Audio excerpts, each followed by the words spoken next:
like to next introduce one of those people who's making a difference, an organization that's making a huge difference in the world. His name is Matt Rossell, and I've known Matt for several years. He's an awesome activist, and he's always there with questions. When you have questions, he picks up the phone and he'll answer your questions. And I will let Matt, I won't talk too much longer, but I'll let Matt do most of the talking. Please help me introduce Matt Rossell.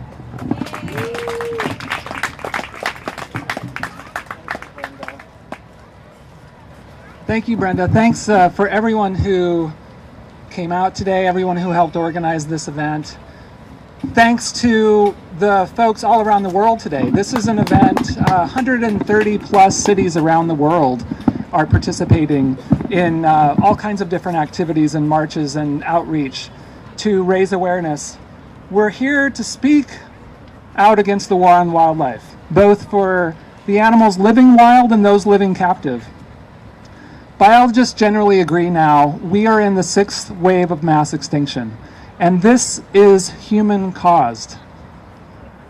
Environmental groups are strangely quiet on this fact that is coming out, that it is animal agriculture that is the #1 driver of global climate change.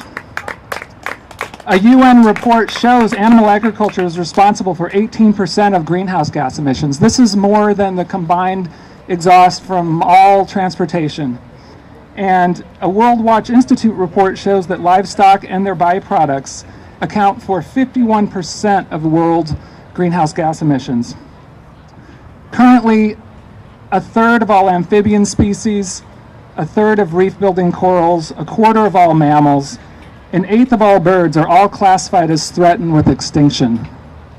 One study estimates that 58% of the world's fish populations have either already collapsed or are overexploited. If the current trends continue, by the end of this century, as many as half of the Earth's species will be gone. This is sobering news. I mean, we all know about the elephants. 35,000 elephants illegally killed for Ivory every year, 1 every 15 minutes. The total population is only somewhere between 300 and 500,000. Tanzania lost 2/3 of its elephant population in the last 4 years as a result of these highly organized criminal syndicates that are teaming up with corrupt government officials. 14 young elephants were recently captured in Zimbabwe and are being legally sold to Chinese zoos. It's just appalling what's happening. Fortunately, the U.S. Fish and Wildlife Service is maintaining an import ban on the hunting trophies from Zimbabwe. They need to hear from us all. They need to know that we want this to stay. All of our protections are always at risk of being lost, and we have to always be communicating with these government agencies and our legislators. The Safari Club International would have you believe that killing animals helps conserve them. We know this isn't true. Shooting animals with cameras instead of guns has far more potential to raise conservation funds, making these animals far more valuable alive than dead. Despite the fact that Africa's wild lion population has declined by 90% in the past 75 years, with fewer than 25,000 estimated still here, the last year's CITES conference, the Convention on International Trade of Endangered Species, failed to give them the strongest protections they deserve to be placed on Appendix 1. So that's something we have to continue to fight for. And with all this tragic news, it's easy to despair. But there is good news happening. One big thing is all of us and all the people around the world that are waking up and standing up for wildlife. Just yesterday, the UK government committed to an ivory ban. Just last month, a new powerful UN far-reaching resolution is set to tackle the illicit wildlife trade by adopting a policy by the UN General Assembly. And the G20 summit this year, world leaders resolved to combat corruption related to the illegal wildlife trade. They stated in their report, Wildlife trafficking is a threat to the planet's biodiversity, economic development, and among others, health and security, and is facilitated by high-level corruption, which the G20 cannot tolerate. So these are some of the world's most powerful countries that are coming together to end the corruption that is killing our wildlife in Africa and around the world. And although the CITES conference failed to put all Africa's elephants on Appendix 1 and failed to put the lion on Appendix 1, the strongest protection, there were some good things that came out of that conference. The mandate to continue a debate, a ridiculous debate, to legalize ivory trade was overwhelmingly rejected. CITES agreed to recommend countries urgently close, not just regulate, the domestic ivory markets. Botswana, one of the 4 countries that still has elephants listed on Appendix 2, came out strongly in favor of Appendix 1 designation, which was a surprise to many at the conference. Swaziland's proposal to open rhino horn trade was unequivocally rejected. And we can't forget or underestimate the overwhelming global outrage of the tragic death of Cecil, the lion. This death made it clear to the world that these are not just species we're protecting. These are individuals, individual animals that deserve our protection. These individual elephants, lions, other animals are not just imperiled in the wild, they're also imperiled in captivity. And this is one of Animal Defenders International's biggest role in this struggle, is to protect the captive wildlife. In the US, we've had many victories, passing local circus bans, getting venues to end elephant rides. We've chased, this year we're going to chase Have Trunk Will Travel, this notorious elephant provider. We're chasing them out of the state. They can't even do business here anymore.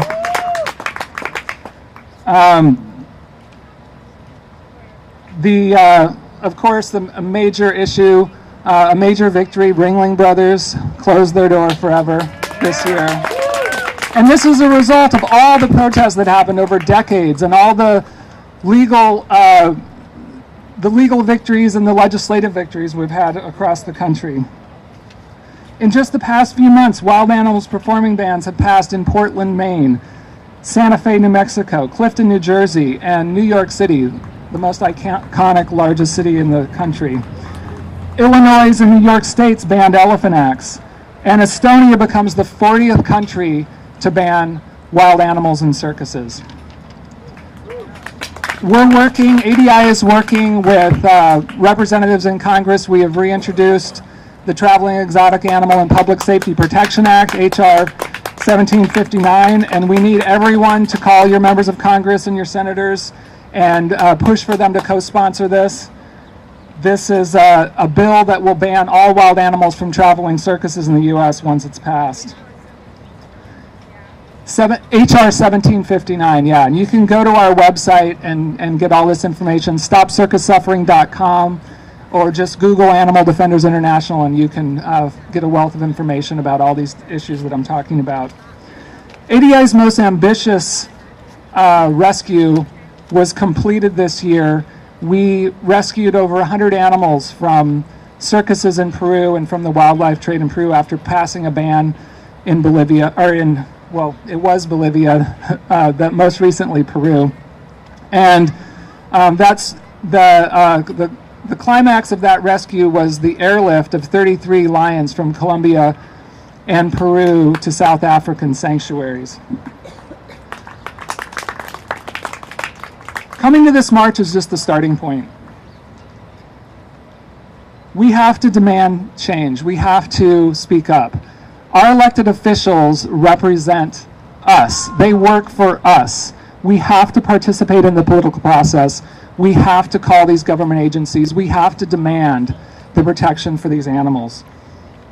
There is in that vein, there is a new misnamed U.S. bill titled the Native Species Protection Act. This is Senate Bill 1863. This is, if passed, going to remove existing Endangered Species Act protections for virtually all the animals. Any animal that doesn't cross state lines It's going to gut the Endangered Species Act if this gets passed. And so we all have to speak up to our members of Congress and urge them that we are very proud of the Endangered Species Act, and we do not want to see it weakened in any way, and we want this bill voted down. Sometimes it's hard to find inspiration, and for me, and I'm sure for all of you, in light of how overwhelmingly bleak all of this sometimes feels. And I look around to all of you, all the people that are making a difference, to find my inspiration every single day, to keep working, to keep fighting, to keep speaking. We have to take care of ourselves. If we suffer despair, the animals can't get anything from that. We can't focus on our own despair. We have to focus on what we can do to help them every single day and speak up for them every single day. I want to just end with a couple of quotes from some people who inspire me. Michael Tobias is an author. He's an animal activist and environmentalist. And this is his words: "Evolution does not condemn us. Only our choices can do that. It is imperative that we cherish, nurture, and endeavor to protect all forms of life. That is the wake-up call for this generation. No environmentalist can be true to him or herself if they inflict pain on other creatures. Vegetarian, and I would argue vegan, ethics is basic to the last ecological frontier." And in her book, Reason for Hope, Jane Goodall says this: "Each one of us matters, has a role to play, and makes a difference. Each one of us must take responsibility for our own lives, and above all, show respect and love for living things around us, especially each other." And on that, thank you for coming, and please do look us up, Animal Defenders International, for more things you can do. We would love to have you, get on our email list and get involved.